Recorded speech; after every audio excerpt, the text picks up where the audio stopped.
Easter of the year I was there, on Good Friday, my host parents went to Sweden, because you can just drive to Sweden from Roskilde, the same way that we could all drive to Shepparton now, except that Sweden's nice, right?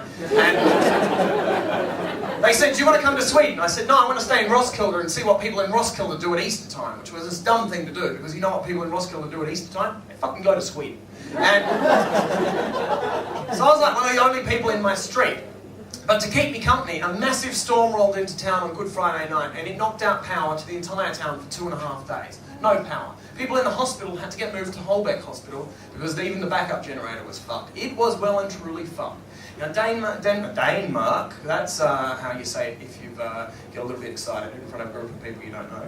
Denmark is a cold and desolate country, right? And so what happens is, when autumn rolls around, the sun just goes, ciao, see you in spring, right? It fucking just disappears for a long time. And so what happened was, with the power out, it's fucking nothing. You know, at 4 o'clock in the afternoon, the sun would just disappear, and I'd say, oh, maybe I'll see you tomorrow. It depends how I'm feeling. You know, so from 4 o'clock in the afternoon, suddenly no light, no nothing, no friends, no family, no electricity, nothing around. Just me and the blackness and this fucking storm outside. Now, normally the Danes would fight against the cold and the dark. Right? They have a good weapon against oppressive cold and dark. It's called hyggeligt. Hyggeligt is a feeling. We don't really have a translation for it. It means like cozy and comfortable. And the Danes, they make hyggeligt with a combination of tea lights, beer, and shit music. Right? The Danes have terrible music. You know, as beautiful as they are, they have the most fucking awful music. Like that band Aqua, they're Danish. So, but I couldn't make hyggeligt because there was no electricity for the music, there wasn't any beer, and I wasn't really comfortable setting fire in other people's houses considering my track record, right? So I spent the entire Easter sitting there with a book, reading by a torch, because I fucking had heaps of friends. And I was there on Good Friday night, and I was just sitting there going, oh, this is not fun at all. And the phone rang. I picked it up, and I only had to listen for about 1.5 seconds of heavy breathing to realise that Gudmund was on the other end of the phone. And without saying anything, I just picked it up. Hello? I have a surprise for you.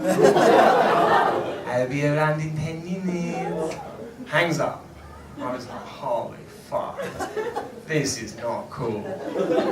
Sure enough, 10 minutes later, his big old Land Rover just pulls up outside the house. I'm like, don't fucking get out of the car, dude. Just don't. But he bips the horn. He doesn't want to get out of the car. He wants me to go and get in the car. I'm like, oh, this is not cool. Don't get in the car. Right, because you get in that car that can go anywhere. You know, this night can end in murder, or kidnapping, or rape, or some kind of weird, you know, stabbing kind of thing. But I got the car. Because I really like surprises. And I'm a sucker for it. We drove around Roskilde for about 15 minutes, which is weird, because you can drive across Roskilde in 5. Right? And there's no lights, no electricity on anywhere in town, no stars, no moon, it's pitch black, just the headlamps of this old Land Rover, and I am fucking lost. We're wending our way around town, and I've got no idea where we are. And about 15 minutes after we start, we pull up outside a warehouse. And it's nondescript. It's got blank walls, it's got no signage, there's a big empty car park, and we pull up in front of a big roller door. Gudmund gets out of the car, he opens the roller door, inside it's massive and pitch black. I'm like, what's in there? He goes, it's in there, it's a surprise. So I walk inside, right? He shuts the roller door behind us. I feel his old man hand on my arm, hand on my shoulder, and I feel his like breath on the back of my neck. He's like, I will show you where to go. And he's like leading me around in the dark, like pitch black, can't see anything. We're moving around between things that may or may not even be there, right? Because maybe the place is big and empty. I don't know. I've got no idea what's in there.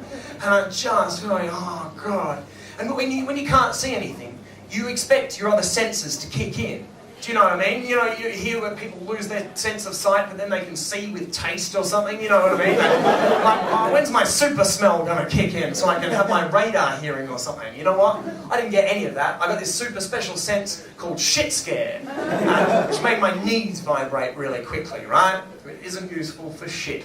So I'm in the dark and we stop, and he says, there are 7 steps in front of you. I want you to walk up the top and wait for your surprise. So So I'm walking up the top, and there's no balustrade or anything, so I'm always getting vertigo in the dark, and I get to the top, and I just sit there, and I hear him totter off. And I'm like, okay, listen for clues, because you're going to need something to tell the police later on, right? And I hear him totter off, and I hear some machinery start up, and I'm like, that's not a good start. Machinery is not what we want in here. Lights are what we want in here. Machinery is not cool. And I'm like, just what else is there? And I can hear the water. So we're near the fjord. The building might be near the fjord, it might be by the fjord, it might be over the fjord, it might be a building over the water, it might be one of those buildings like a warehouse with a trapdoor. Oh, I don't think about that. I'm like, what else can you hear? And then I realised there are other people in the room. Lots of other people. Same way that you can walk into a room and hear that a TV is on somewhere in the house, even though it's turned right down, you just know. And I can feel it's not 1, 2, 3 or 4 people. There are lots of people in here. And I can start to hear like a slow, deep, guttural, chanty whispering. And it's not women making that sound. Either that or they're on hormone therapy, right? There are fucking lots of men. Right? And I'm just thinking, but I can't hear them moving around. They're just still. I'm like, that's not cool. It's Good Friday. It's a holiday. Everyone's fucked off. What are men doing in a big abandoned warehouse with the lights off just waiting for something? What could they possibly be waiting for? That's not cool. Oh, I just thought, I've walked into a sex thing. How fucked is this? How unlucky, how un-Easter, how un-Jesus' special dying day is this?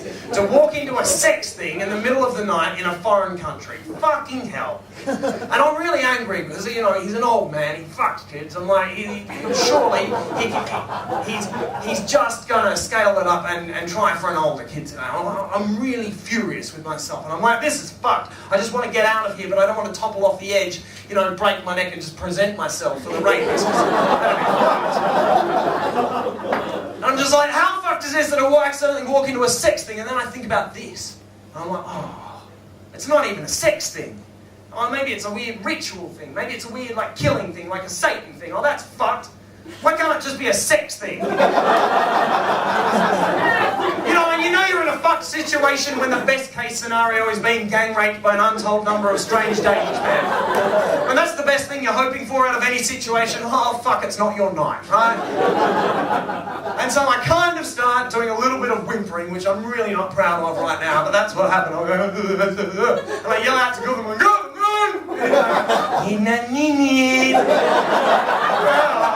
Fuck, I don't want to get out of here. But there's like a massive edge and I don't want to fall off it, so I kind of start moving around. I'm trying to feel my way in the dark and I'm crying in this dark and I touch something, I'm like, what the fuck is this? And it's an animal. It's cold and it's hard and it's dead and it's fucking horse-shaped, right? And I get around its head and I know it's horse-shaped because I can feel the head, and I get to its neck and its neck has been cut. Right? The rest of the horse is still there, but there's a massive cut in the neck and it's cold and it's sticky. Right? There are people here and they've killed the fucking horse. That's not cool. And I'm going like, good moon! They've slaughtered a horse in here. Of course they have. It's what they do. What they do? Yes, it's what they do. I'm like, fucking hell, that's it, I'm out of here, but I can't see anything still. And it's starting to get a little bit lighter. Someone has turned some lights on. They're like those old lights that take quite a while to warm up.